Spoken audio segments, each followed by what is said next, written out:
आहान रायजादा ऐसा वजनदार नाम मानो इंडिया के टॉप बिजनेसमैन फैमिलीज में से किसी एक का वारिस हो।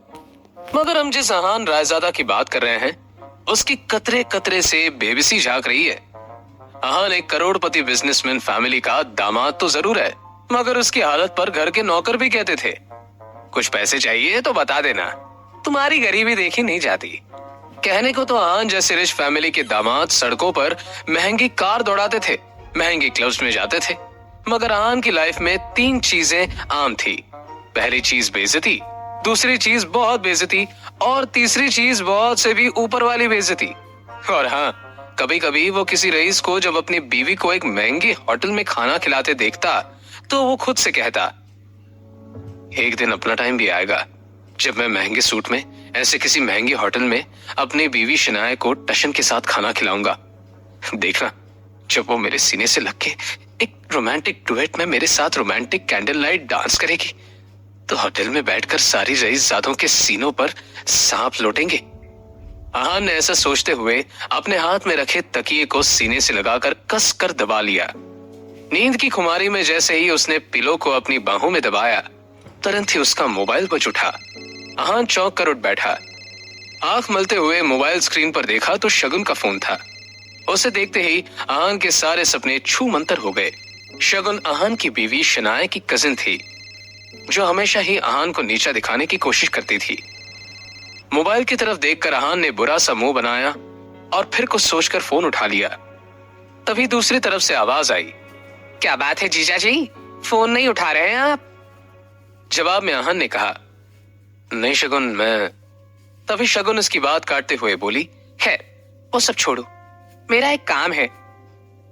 साहू ज्वेलर्स पर मेरा एक नेकलेस पड़ा हुआ है, मैंने उसके मालिक को फोन कर दिया है, वो नेकलेस लाकर आप मेरे घर पर आ जाइए। और हाँ, तभी आहान बीच में बोल पड़ा, शगुन मुझे बैंक जाना है और मैं। तभी शगुन ने कहा, मेरे प्यारे जीजा जी, ये बैंक जाने का तेवर आप किसको दिखा रहे हैं? पलना तो आपको हमारे टुकड़ों पर ही है, इसलिए ये बहाना बनाना छोड़िए और 1 घंटे के अंदर मेरा नेकलेस लाकर मुझे दीजिए। और हाँ, वो ज्वेलर्स आपको 30,000 रुपए भी देगा, उसमें से 1 पैसा भी गायब नहीं होना चाहिए। तभी आहान थोड़ा चिढ़ते हुए बोला, देखो शगुन, एक तो मैंने आज तक कभी चोरी नहीं की है, और दूसरी बात ये कि अगर इतना ही मुझ पर डाउट है तो ये काम किसी नौकर को भेजकर क्यों नहीं करवा लेती? इस पर शगुन की तंज भरी आवाज आई, प्यारे जीजा जी, आप ये बात कब समझेंगे कि इस घर में आपको बहस करने की इजाजत नहीं है, इसलिए जितना आपसे कहा जा रहा है उतना कीजिए। और मैं फिर से आपसे कह रही हूँ कि उस पैसे में से 1 भी रुपया कम नहीं होना चाहिए। ये चीजें आप 1 घंटे के अंदर लेकर मेरे घर पहुंच जाइए, बाय। इतना कहकर शगुन ने फोन कट कर दिया। आहान अपने मोबाइल को इस तरह घूर कर देखने लगा जैसे वो दुनिया की सबसे मनहूस चीज हो। जल्दी आहान फ्रेश होकर बाथरूम से बाहर आया और जल्दबाजी में अपनी अलमारी की तरफ बढ़ा, जिसमें सिर्फ 2 जोड़ी पुराने कपड़े हुए थे। उनमें से जो सबसे साफ कपड़ा था, आहान ने उसे पहनने के लिए चुना। तैयार होकर वो बाहर निकला और जैसे ही सामने देखा तो उसकी सांस यामिनी गिल अपनी कुछ सहेलियों के साथ रमी पार्टी में व्यस्त थी। तभी यामिनी जी की एक सहेली ने अपनी सैंडल की तरफ देखकर कहा, देखो नहीं यामिनी, आज तुम्हारे यहाँ आते वक्त मेरे सैंडल का स्ट्रिप टूट गया, अब मैं वापस घर कैसे जाऊंगी? इस पर यामिनी जी ने मुस्कुराते हुए कहा, है तो इसमें टेंशन लेने की क्या बात है, तू पार्टी एंजॉय कर, मैं किसी सर्वेंट से बोलकर सही करवा देती हूँ। जवाब में वो औरत बुरा सा मुंह बनाते हुए बोली, अरे नहीं नहीं, मेरी बहुत महंगी सैंडल है, मैं किसी नौकर पर भरोसा नहीं कर सकती, वैसे भी मैं टूटी सैंडल दोबारा नहीं पहनती, पर क्या करूं, घर तो जाना ही है। जवाब में यामिनी जी मुस्कुराते हुए बोली, अरे नौकर नहीं, बस नौकर से थोड़ा ऊपर है, वो तेरा काम अच्छे से करवा देगा। आहान उस तरफ से निकला ही था जब यामिनी जी की नजर उस पर पड़ गई। उन्होंने आहान को पुकारा, अरे सुनो आहान, इनकी सैंडल सही करवा के लाना जरा। तभी यामिनी जी की सहेली ने कहा, यामिनी, एक काम दामाद से। यामिनी उनकी बात बीच में काटकर बोल पड़ी, अरे तुम लोग टेंशन मत लो, ऐसे कामों में इनको बहुत मजा आता है, किसी के पास और कोई काम हो तो बता देना। यामिनी जी की ये बातें सीधा आहान के दिल पर आकर लगी, मगर अब उसे ये सब हमेशा ही सुनने की आदत सी हो गई थी। उसे याद आया था कि आज उसका बर्थडे है, मगर ये सिर्फ उसे ही याद था, बाकी किसी को भी इससे कोई मतलब नहीं था। तभी आहान ने यामिनी जी से कहना चाहा, मगर अभी मैं शगुन के काम से। उसकी इतना कहते ही यामिनी जी ने आंखें दिखाते हुए कहा, बहस नहीं, जल्दी से काम खत्म करके आओ। और अब यामिनी जी की सहेली ने आहान को उसकी टूटी हुई सैंडल की स्ट्रिप दिखाकर कहा, बस ये वाली सही करवा के लाना। कहते हुए उसने आहान का हाथ उठाकर सैंडल आगे उसके हाथों में पकड़ा दी। आहान सर झुकाए उस सैंडल की तरफ देखने लगा। न चाहते हुए भी आहान को यह काम करना पड़ रहा था।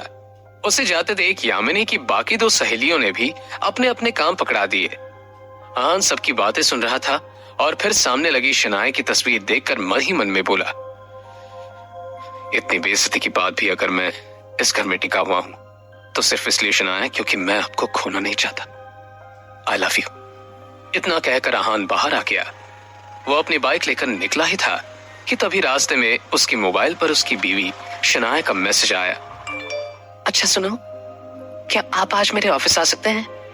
ये मैसेज पढ़ते ही आहान के होठों पर एक स्माइल आ गई और उसके पूरे दिन की टेंशन जैसे गायब हो गई। आज पहली बार शनाए ने उसे ऑफिस बुलाया था। एक वही तो थी उसकी जिंदगी में जिसकी मुस्कुराहट देखकर वो खुद को जिंदा रखता था। शनाए का चेहरा देखे बिना आहान को चैन नहीं आता था और उसके बस में होता तो शनाए की हर एक खुशी के लिए खुद को लाखों बार कुर्बान कर देता। वो मैसेज पढ़ते हुए आहान मुस्कुराकर बोला, आज पहली बार आपने मुझे ऑफिस बुलाया शनाए। मुझे पता था मेरा बर्थडे किसी और को याद होना हो मगर आपको जरूर याद रहेगा, इसलिए आपने मुझे बुलाया है। मैं भी बड़ी बेसब्री से आपके सरप्राइज गिफ्ट का वेट कर रहा हूं। इतना सोचकर आहान ने बाइक स्टार्ट की और अब गिल कंस्ट्रक्शन के ऑफिस की तरफ निकल पड़ा। रास्ते में आहान को एक फूलों की दुकान दिखी। कुछ सोचकर उसने बाइक रोकी और अपना पर्स निकालकर देखने लगा। उसमें सिर्फ 500 का एक नोट पड़ा हुआ था। उस नोट की तरफ देखते हुए आहान ने कहा, ओह, 2 ही जोड़ी कपड़े हैं मेरे पास। बैंक जाने के लिए इन्हें पैसों से मुझे नए कपड़े लेने थे, पर कोई बात नहीं, शनाए से बढ़कर कुछ भी नहीं। और फिर उस पैसे से आहान ने शनाए के लिए फूलों का वो बुके ले लिया। जैसे ही आहान वापस मुड़ा तो उसे शगुन का काम और अपनी सास के दिए हुए काम याद आ गए। उसने एक नजर घूर कर उस सैंडल की तरफ देखा और कहा, माफ करना डियर आंटीज एंड सासू मां, आपके चरणों को प्रणाम, मगर शनाए से बढ़कर मेरे लिए कुछ भी नहीं। थोड़ा सा सुन ही लेंगे आपसे। इतना कहकर आहान ने वो सैंडल उठाया और पास की झाड़ियों में फेंक दिया। आज वो पहली बार गिल कंस्ट्रक्शन के ऑफिस जा रहा था, जो कंपनी गिल खानदान की थी। ये सोचकर आज वो फूला नहीं समा रहा था कि आज वहां उसका अच्छे से स्वागत होगा। वहां पहुंचते ही आहान तेजी से ऑफिस के अंदर की तरफ बढ़ा ही था कि तभी सामने से आ रहे एक आदमी से आहान टकरा गया, जिससे आहान के हाथों में मौजूद बुके नीचे गिर गया। वो व्यक्ति दिखने में काफी अमीर लग रहा था, जिसके जिस्म पर नीला सूट और आंखों पर काला चश्मा चढ़ा हुआ था। उसका नाम देव मल्होत्रा था और वो शनाए का क्लाइंट था जो अभी अभी शनाए के केबिन से बाहर निकला था। वो आहान पर चिल्लाते हुए बोला, यू इडियट, दिखाई नहीं देता क्या तुम्हें? पता नहीं कहां कहां से मुंह उठाकर चले आते हैं। इस ऑफिस के अंदर तुम्हारे खड़े होने की औकात भी नहीं है और टहल ऐसे रहे हो जैसे तुम्हारी खाला का घर है। कौन हो तुम? शायद मल्होत्रा ने उसके बदरंग कपड़ों से उसे नौकर या ऑफिस बॉय ही समझ लिया था।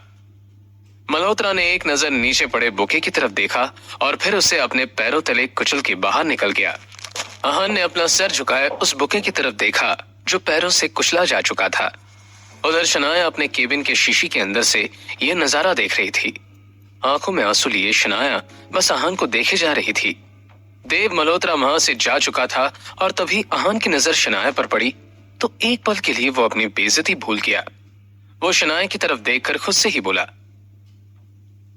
कितना प्यार करती हो ना आप मुझसे। मेरे साथ हुए बर्ताव ने आपकी आंखों में आंसू ला दी। और वो शनाया के केबिन में दाखिल हो गया। शनाया ने आगे बढ़कर शीशे के पास लगे पर्दे को गिरा दिया। वो शनाया की तरफ बढ़ा और उसके आंसू पहुंचते हुए बोला, अब जाने भी दो ना शनाया, जो भी हुआ मेरे साथ हुआ और इसमें आपको इतना टेंशन लेने की जरूरत नहीं है। तभी शनाया चीखते हुए बोली, दूर हटिए मुझसे, आप चले क्यों नहीं जाते मेरी जिंदगी से? आहान को एकदम से झटका सा लगा। वो खुले मुंह से शनाया की तरफ देखता ही रह गया। तभी शनाया आगे बोली, पति नहीं, मेरे पापों की सजाएं आप मेरे लिए। आखिर चाहते क्या हो आप? पापा ने मेरी शादी आपसे जबरदस्ती करवाई है और उस गलती की सजा मुझे अब तक मिल रही है। आप मेरे काबिल भी नहीं थे और आज भी मुझे आपको अपना पति मानते हुए शर्म आती है। आज ड्राइवर नहीं था इसलिए मैंने आपको बुलाया था, पर मुझे नहीं पता था कि मेरा पति इस काम के लायक भी नहीं है। यहाँ आकर आपने मेरे इतने पुराने क्लाइंट मिस्टर मल्होत्रा को नाराज कर दिया। आंखों में आंसू लिए शनाया ने आगे कहा, जहां भी चाहती हूँ आप हमेशा बेइज्जती के सिवा मुझे कुछ नहीं दे सकते। सिर्फ एक बदनुमा धब्बा बनकर रह गए हो आप मेरी जिंदगी पर। इतना कहकर शनाया केबिन के बाहर निकल गई। आहान उसके पीछे दौड़ा। तभी रास्ते में पड़े बुके की तरफ देखकर शनाया ने कहा, ये सब क्या? क्यों इतनी गंदगी फैला रखी है यहाँ पर? इसे डस्टबिन में डालो। शनाया ने एक नौकर से कहा और उस फूल को अपने पैरों से कुचलते हुए आगे बढ़ गई। मल्होत्रा अपनी कार में बैठा पहले से शनाया का इंतजार कर रहा था। फिर आहान के सामने ही शनाया अपने क्लाइंट मल्होत्रा के कार में बैठी और बिजनेस के सिलसिले में वहां से जा चुकी थी।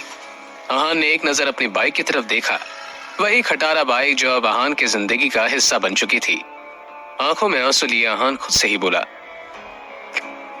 कोई बात नहीं शनाया, मुझे पता है आप गलत नहीं हो, बस मेरे हालात गलत हैं। मगर मुझे यकीन है कि एक ना एक दिन आप मुझे जरूर समझेंगी। मैं आपको दुनिया की सारी खुशियां ला कर दूंगा। आप सिर्फ मेरी हो और इस बात का एहसास होगा आपको। कहते हुए वो अपनी बाइक पर जा बैठा। तभी आहान के सामने एक बड़ी और महंगी लग्जरी काले रंग की कार आकर रुकी, जिसमें से एक अधेड़ उम्र का शख्स बाहर निकला। आहान उसे देखते ही चौंक गया, क्योंकि उसके यहाँ आने की उम्मीद आहान को बिल्कुल नहीं थी।